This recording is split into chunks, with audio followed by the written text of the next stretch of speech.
Hi guys, welcome to creative kitchen. ಇವತ್ತು ನಮ್ಮ creative ಕಿಚನಲ್ಲಿ creative ಆಗಿ ಏನಾದರೂ ಟ್ರೈ ಮಾಡೋಣ ಅಂತ ಬೆಂಡೆಕಾಯಿ ಚಿಪ್ಸ್ ಮಾಡೋದು ಹೇಗೆ ಅಂತ ನಾನು ನಿಮಗೆ ತಿಳಿಸ್ಕೊಡ್ತೀನಿ.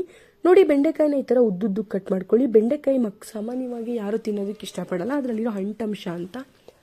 ಅದಕ್ಕೋಸ್ಕರ ಈ ಥರ ಚಿಪ್ಸ್ ಮಾಡ್ಕೊಂಡ್ರೆ ತುಂಬಾ ಚೆನ್ನಾಗಿ ಇಷ್ಟಪಡ್ತಾರೆ. ಈ ಥರ ಉದ್ದುದ್ದು ಕಟ್ ಮಾಡ್ಕೊಂಡಿರೋದ್ರ ಮೇಲೆ ಸ್ವಲ್ಪ ಉಪ್ಪು ದುರಿಸ್ಕೊಳ್ಳಿ. ರುಚಿಗೆ ತಕ್ಕಷ್ಟು ಉಪ್ಪು, ನಿಮ್ಗೆ ಎಷ್ಟು ಬೇಕೋ ಅಷ್ಟು. ನೆಕ್ಸ್ಟ್ ಇದಕ್ಕೆ ಕಾರ್ನ್ಫ್ಲೋರ್ ಹಾಕೋತಾ ಇದ್ದೀನಿ ಸ್ವಲ್ಪನೇ. ನಾನು ತಗೊಂಡಿರೋದು ಕಡಿಮೆ ಪ್ರಮಾಣದ ಬೆಂಡೆಕಾಯಿ ಆಗಿರೋದ್ರಿಂದ 2-3 ಜನಕ್ಕೆ ಸಾಕಾಗುತ್ತೆ.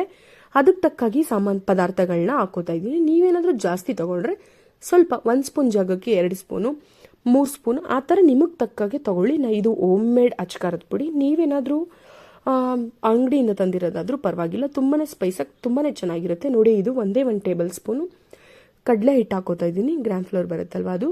ನೆಕ್ಸ್ಟ್ 1 ಟೇಬಲ್ ಸ್ಪೂನ್ ಅಷ್ಟು ಇದು ಹಾಕೋತಾ ಇದ್ದೀನಿ, ಅಕ್ಕಿ ಹಿಟ್ಟು ಹಾಕೋತಾ ಇದ್ದೀನಿ. ನೋಡಿ, ಇದೆಲ್ಲನೂ ನಾವು ನೀರು ಎಣ್ಣೆ ಏನೂ ಹಾಕ್ತೀರಾ ಇಷ್ಟು ಪದಾರ್ಥನೂ ಹಾಕೊಂಡಾದ್ಮೇಲೆ ಈ ಥರ ಮಿಕ್ಸ್ ಮಾಡ್ಕೋಬೇಕು.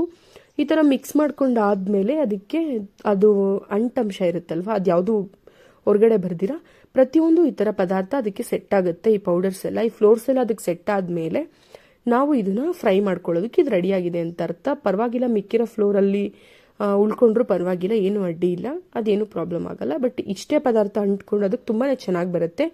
ನೋಡಿ, ಇವಾಗ ಎಣ್ಣೆನ ಕಾಯೋದಕ್ಕೆ ಇಟ್ಕೊಂಡಿದ್ದೆ, ಅದು ಆಗಿದೆಯಾ ಇಲ್ವಾ ಅಂತ ಚೆಕ್ ಮಾಡ್ಕೊಂಡಾದ್ಮೇಲೆ ಸ್ವಲ್ಪ ಸ್ವಲ್ಪ ಹಾಕೊಂಡಿದ್ದೀನ ಡೀಪ್ ಫ್ರೈ ಮಾಡ್ಕೊಳ್ಳಿ. ಆವಾಗ ತನಕ ಡೀಪ್ ಫ್ರೈ ಮಾಡಿದ್ರೆ ತುಂಬಾ ಕ್ರಿಸ್ಪಿಯಾಗಿ ಟೇಸ್ಟಿಯಾಗಿ ಚೆನ್ನಾಗಿರುತ್ತೆ.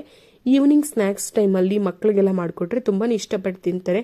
ಕಾಮನ್ ಆಗಿ ಮಕ್ಕಳು ಬೆಂಡೆಕಾಯಿ ತಿನ್ನೋದಕ್ಕೆ ಇಷ್ಟಪಡಲ್ಲ, ಅದು ಅಂಟಿರುತ್ತೆ, ಕಚ್ ಅನಿಸುತ್ತೆ ಅಂತ. ಈ ಥರ ಮಾಡಿಕೊಟ್ರೆ ತುಂಬಾ ಚೆನ್ನಾಗಿರುತ್ತೆ. ಚಿಪ್ಸು ಆ ಥರದ್ದೆಲ್ಲ ಅಭ್ಯಾಸ ಮಾಡ್ಕೊಂಡಿರೋ ಮಕ್ಳಿಗೂ ಈ ಥರ ಮಾಡಿಕೊಡ್ಬೋದು. ಹೋಮ್ ಮೇಡಲ್ಲಿ ನಾವು ಏನು ಮಾಡಿಕೊಟ್ರು ಅದು ಯಾವುದೂ ತಪ್ಪನ್ಸೋದಿಲ್ಲ, ಆರೋಗ್ಯಕ್ಕೆ ಯಾವುದೇ ರೀತಿ ಎಫೆಕ್ಟ್ ಆಗೋದಿಲ್ಲ. ನೋಡಿ, ಇವಾಗ ಇದು ಡೀಪ್ ಫ್ರೈ ಆಗಿದೆ. ಇವಾಗ ಇದನ್ನು ತಗೋತಾ ಇದ್ದೀನಿ. ಇವಾಗ ಒಂದು ಪ್ಲೇಟ್ಗೆ ಇದನ್ನು ಎತ್ತಿ ಹಾಕೋತಾ ಇದ್ದೀನಿ. ಆಲ್ರೆಡಿ ನಾನು ಸ್ವಲ್ಪ ಮಾಡ್ಕೊಂಡು ಇಟ್ಕೊಂಡಿದ್ದೀನಿ. ಈಗ ಆಲ್ಮೋಸ್ಟ್ ಇದೆಲ್ಲ ಮಾಡಿ ಮುಗ್ದಿದೆ. ನೋಡಿ, ಇವಾಗ ಇದು ತುಂಬಾ ಸ್ಪೈಸಿಯಾಗಿ ಕ್ರಿಸ್ಪಿಯಾಗಿ ಬಂದಿದೆ. ಒಂಥರ ಸೌಂಡ್ ಬರುತ್ತೆ ಅದರಲ್ಲಿ.